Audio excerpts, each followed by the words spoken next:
పాలమూరు రైతాంగాన్ని, పాలమూరు ప్రజలు కానీ ఖచ్చితంగా పాలమూరు జిల్లాకు ఎప్పుడు నష్టం జరిగినా ఖచ్చితంగా రైతుల పక్షాన రైతులు సిద్ధంగా ఉన్నారు.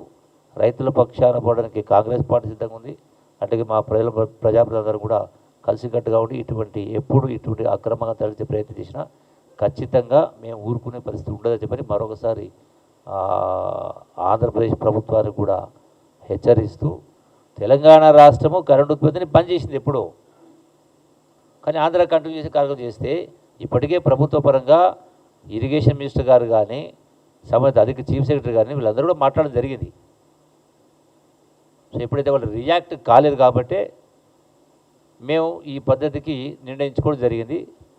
సంతోషం, ఇప్పటికైనా మీరు గుర్తించింది కాబట్టి ఇటువంటి అక్రమాలకు ఇంకోసారి పాల్పడితే మాత్రం ఖచ్చితంగా రైతాంగం, ప్రభుత్వము, పార్టీ, రైతాంగం అందరూ కూడా సమిష్టిగా పోరాటం చేసే కార్యక్రమం చేసి మా హక్కుల్ని, రైతుల హక్కుల్ని, ప్రజల తాగునీటి అవసరాలను కాపాడుకునే కార్యక్రమం చేస్తూనే మరొకసారి హెచ్చరిస్తూ ఉన్నాం.